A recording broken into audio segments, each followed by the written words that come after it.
Hey you guys, it's psychicmir back with another YouTube video. If you guys like this, please make sure that you give it a thumbs up. Make sure that you smack the bell so you get notified when I do post. Like, comment, share, and subscribe, and check the description box below for any information. And let's just get into this video.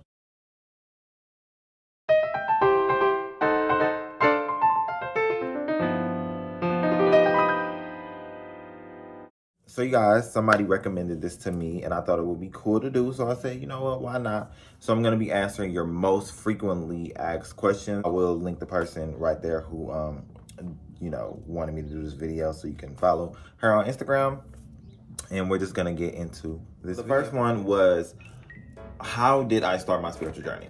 This is a question that I get all the time. Like, y'all are literally asking me this. Everybody is always asking me, how did you start your spiritual journey? And I'll be honest with you, my spiritual journey started me. I didn't start it. You feel me? I wasn't looking into starting spirituality and being like, oh my God, maybe I should get into spirituality.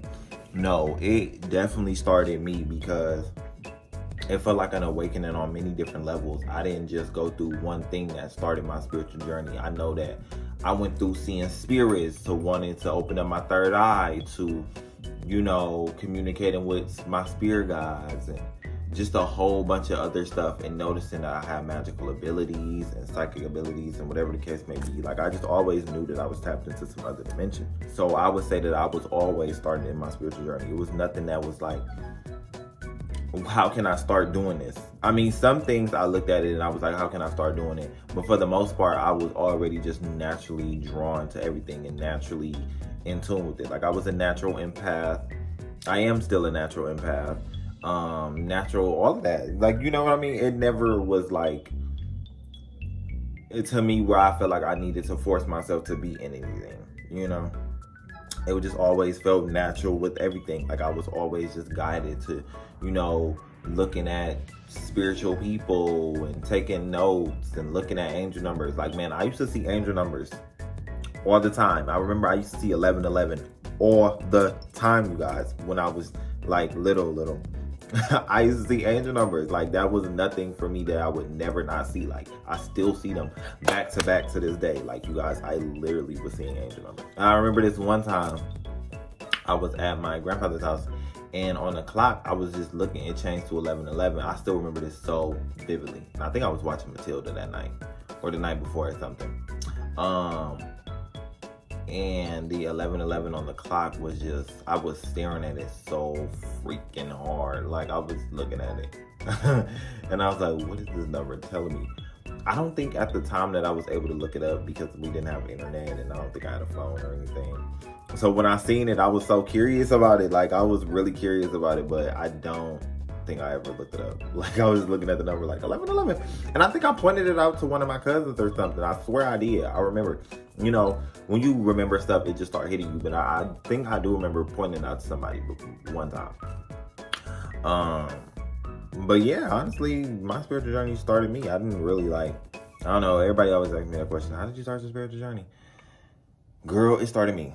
But I guess that was the first good way to start off with this one. Now let's get into the second question that y'all always ask me. How do you see your spirit guides? Or how do you communicate with them? Anyway, how to communicate with them spirit guides. This has to be one of the most second or first frequently asked questions that y'all ask me.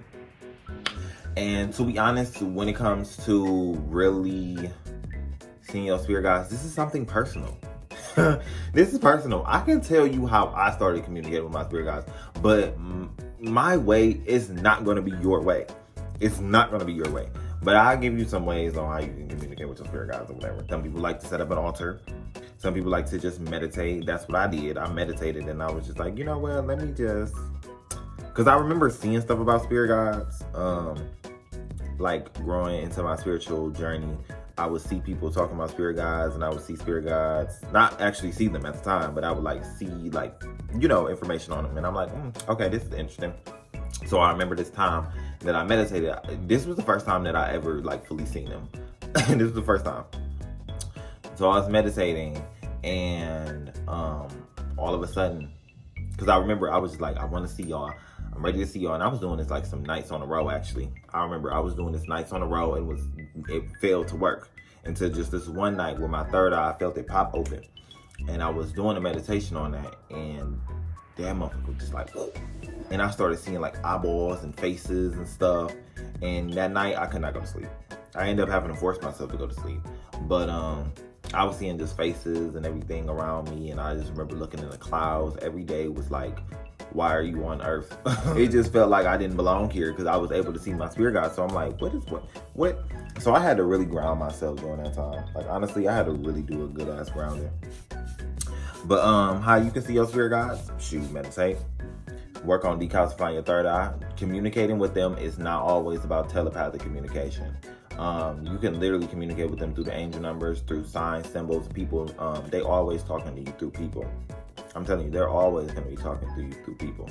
So, stop trying to force communication from your spirit guides. That's literally what pushes them away, because you're trying to force them. They don't deal with force. They deal with flow. They deal with you welcoming. You know what I mean? You got to welcome them in. You can't just be like, come to fuck in my house. And they're just going to be like, okay, well, I mean, we're already here, but you ain't got to do all of that, So that question right there that y'all keep asking me, chill out on that, because you'll be okay. Your spirit guides are always communicating with you. You don't have to, if anything, you really don't have to try to force communication with them. They're always talking to you. Just be aware of the signs that they're sending you. That's really all that you got to do.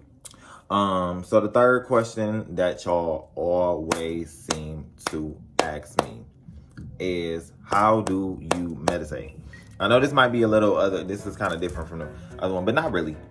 Meditation is really not that hard for some people. I think when it comes to meditation, you just really want to recognize that you're going to have thoughts. You're going to have thoughts. You know what I mean? So it's best that you don't try to force any thoughts away. You just recognize them and you become aware. And also, too, create a sanctuary for yourself when you meditate. Meditation is supposed to be you going within. You can't do that if everything around you is not inviting of that, or is not allowing. Some people, when they become pro at it, I guess, if you ever become a pro at meditation,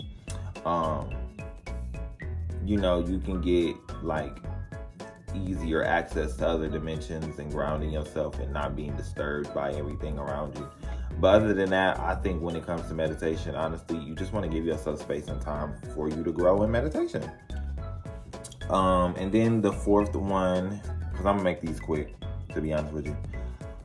The fourth one is, how do you, what was it? It's something about, okay, so the fourth one is basically, how do you not intensify, but basically work on your spiritual or psychic abilities, or how do you activate your spiritual and psychic abilities? Well, honestly, when it comes to this question, I think you just got to work it like a muscle. You got to work it like a bone, baby. With anything, you got to train it. So if you want to train any ability, you just got to really train it. Some people are not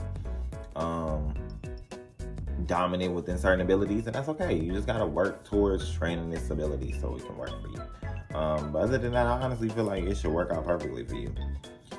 And the fifth question, because I'm going to do like 6 of these, honestly. I didn't really have a number that I was going to do, but, I do know how many I want to do now. Now, for the fifth one that y'all always seem to ask me, I'm going in a row by how, the frequently asked questions towards the least frequently asked one. The fifth one that y'all always ask me is, how do you... What's the fifth one that y'all be asking me?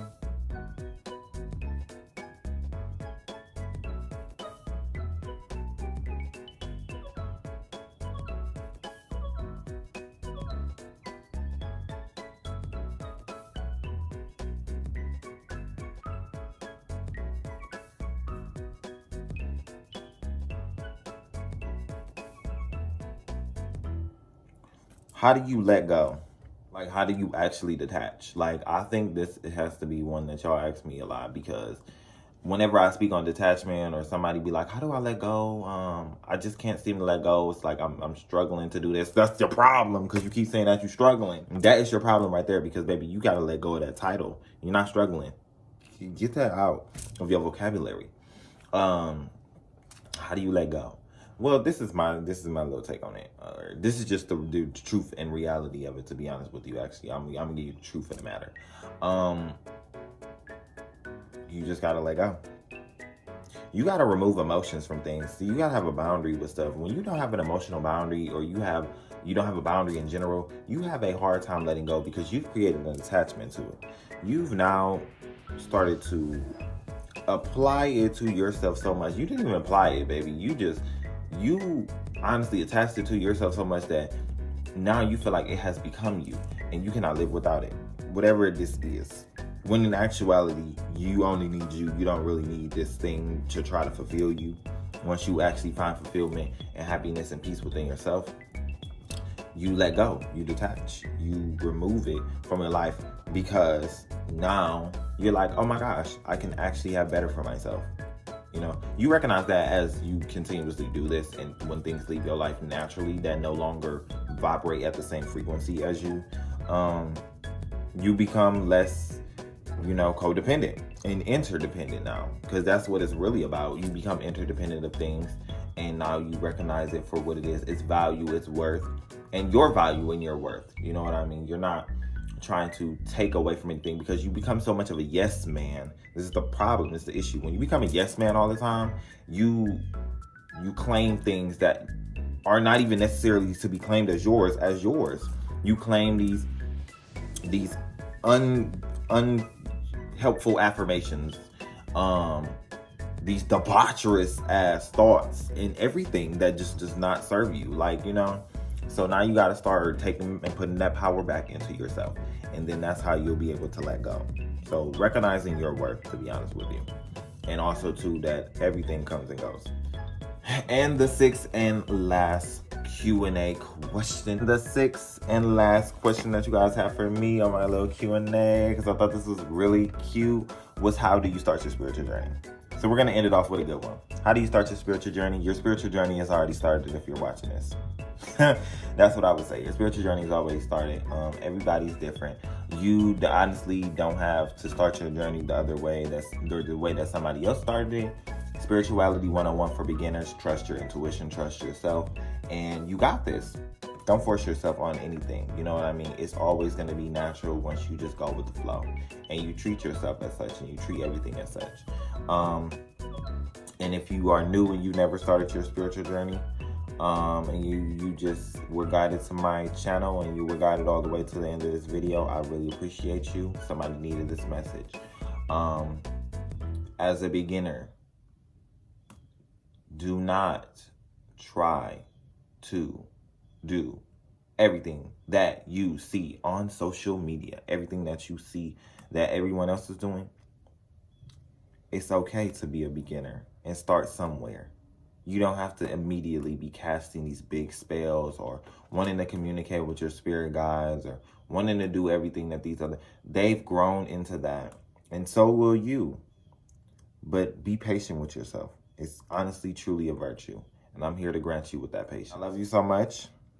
You guys, if you like this video and you want to see more Q&A things from me, I think you should leave a question down below. Leave a question and, other topics or whatever you want to see me do a video on. If you like this video, please make sure to check the description box below. Check those cards that will be popping up. Also, too, if you want to just subscribe to the channel, make sure that you do that. And I will see you guys in another one. Love y'all so much. Peace.